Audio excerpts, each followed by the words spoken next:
हरिओम. योगदास श्री जयगणेश जोशी यांनी केलेले आत्माराम या ग्रंथाचे हे निरूपण आपण ऐकतोय. अध्याय 2, ओवी क्रमांक 2. त्याचा उर्वरित भाग मी आता वाचते. ब्रह्मसत्या जगन मिथ्या. ब्रह्मसत्या जगत मिथ्या. यास्तव भगवान आद्य श्री शंकराचार्यांनी ब्रह्मसत्या जगत मिथ्या असे म्हटले आहे. त्यांना सांगायचे आहे की ब्रह्म सत्य आहे, टिकाऊ आहे, शाश्वत आहे, सतत असणारे आहे, त्यात बदल असंभव आहे. परंतु जगत जड असून सतत बदलणारे आहे, म्हणजेच मूळ स्थितीमधून नष्ट होणारे आहे. ते टिकाऊ नाही, ते मिथ्या आहे, भ्रामक आहे, स्थित्यंतर होणारे आहे, ते क्षणिक आहे, तो आभास असणारा माया बाजार आहे. भगवान आद्य श्री शंकराचार्यांना ब्रह्म सत्य, ब्रह्माच्या विरुद्ध जगत असत्य आहे असे मुळीच म्हणायचे नाही. त्यांच्या या विधानाचा विनाकारण बाऊ करू नये, त्यामधील अर्थ जाणून घ्यावा. जगत निश्चितच सत्य आहे, आपल्याला जाणवत आहे, आपण त्याचा उपयोग करत आहोत, परंतु ते मिथ्या आहे. त्याच्या अयोग्य वापरामुळे आपल्याला कधीही आनंद मिळणे शक्य नाही. त्याच्या अतिरिक्त वापराने आपल्याला सुखदुःखच होणार हे त्रिवार स्पष्ट आहे.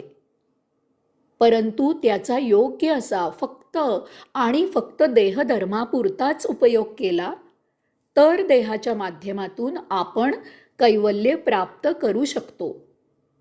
या विश्वाचा, त्यामधील सृष्टीलीलेचा आपण परम आनंद घेऊ शकतो. विरती स्वानंद डोही. श्री समर्थ सांगतात की अशा या मायेपासून परमपुरुषाच्या कृपेने आपली सुटका होते. जर आपण मायेमध्ये रममाण न होता जर आपण परमपुरुषाला प्राप्त केले तर आपण स्वाभाविकच मायेपासून दूर राहतो, म्हणजे दुःखापासून दूर राहतो. मायेच्या उपयोगाने देह जीवित ठेवून आपण या सुंदर सृष्टीचा कैवल्यानंद घेऊ शकतो. आपण असा कैवल्यानंद कसा घेऊ शकतो ते सांगण्यासाठी श्री समर्थांनी येथे विरती असा शब्द वापरला आहे. मातीचे ढेकूळ पाण्यात विरती म्हणजे विरघळते, कारण माती म्हणजे पृथ्वी पाण्यामधूनच निर्माण झाली आहे, ती पाण्यात विरघळते. याचा दाखला देऊन श्री समर्थ सांगतात की माया म्हणजे क्षण अदृश्य असून तो परमपुरुषामुळे ऊर्जा, चैतन्य, प्राण यापासून निर्माण झाला आहे. त्या योगे येथे माया प्रकाशित झाली आहे. जर आपण आत्मज्ञानाने आत्माचरण करून आत्ममय झालो, आत्मस्वरूप झालो, तर आपल्यात क्षण माया विरघळून जाते. कारण क्षणाची मायेची उत्पत्ती न पासून परमऊर्जा, चैतन्य, प्राण यापासून झाली आहे. आता आपण ते स्वरूप प्राप्त केले आहे. या योगे आपल्यामध्ये माया विरघळते, आपली मायेपासून सुटका होते. या योगे आपण स्व आनंद घन या आपल्या मूळ स्वरूपात प्रविष्ट होतो. यालाच येथे श्री समर्थांनी विरती आनंद डोही असे म्हटले आहे. या मायेचा आपल्याला या अध्यायात संपूर्णपणे परिचय करून घ्यायचा आहे. म्हणजे तिच्यापासून दूर कसे राहायचे, तिला स्वानंद डोही कसे विरघळवायचे. अशा या आपल्यातच विरघळलेल्या, आपल्याला वश झालेल्या मायेचा उपयोग कौशल्याने फक्त देहधर्मापुरताच कसा करायचा इत्यादीचे आपल्याला चांगले आकलन होईल. त्या योगे अंतिमतः आपल्याला आत्माराम प्राप्त करायचा आहे. हरिओम. आता मी पुढची ओवी वाचते. ओवी क्रमांक 3. आता स्वामीने जे काही इच्छिले ते पाहिजे अंगीकारले. शरणागता आपुले समर्थे उपेक्षू नये. श्री समर्थांसमोर शिष्य आणि आपल्यासारखे असलेले श्रोते आपापसात म्हणाले की आता आपण श्री समर्थांनी जे काही सांगितले त्याप्रमाणे आचरण केले पाहिजे. जर आपल्याला आत्माराम प्राप्त व्हावा असे वाटत असेल तर स्वामींच्या उपदेशाप्रमाणे आपण वागले पाहिजे. अशा प्रकारे सर्वांनी दृढ निश्चय केला आणि ते सर्व श्री समर्थांना अत्यंत आदराने, नम्रतेने, श्रद्धेने म्हणाले की स्वामीजी, आम्ही सर्वजण आपल्याला शरण आलो आहोत. आता आपण आमची उपेक्षा करू नये. आपण आज्ञा करावी. आम्ही त्याचे तंतोतंत पालन करू. पुढे ते म्हणाले, ओवी क्रमांक 4. नाशिवंत काये म्या टाकावे, ते मज स्वामीने सांगावे. मज दातारे करावे, आपणा ऐसे. आपण आम्हाला जे जे नाशिवंत आहे त्याचा त्याग करावा असे सांगत आहात, तर आम्ही तसे करायला तयार आहोत. आपल्या इच्छेप्रमाणे त्या योगे आपण जसे आनंद पद प्राप्त झालेले आहात तसे आम्हालाही व्हायचे आहे. तरी कृपावंत होऊन आपण आम्हाला उपदेश करावा की नाशिवंत काय आहे, की ज्याचा आम्ही त्याग करावा. ओवी क्रमांक 5.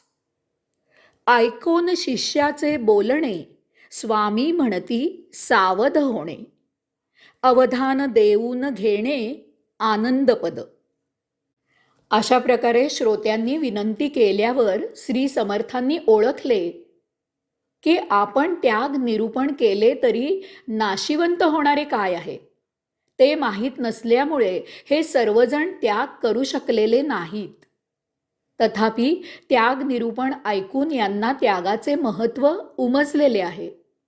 तेव्हा आता या सर्वांना आत्मारामपदी, आनंदपदी विराजित करण्यासाठी यांच्यासमोर त्याग म्हणजे काय याचे निरूपण केले पाहिजे.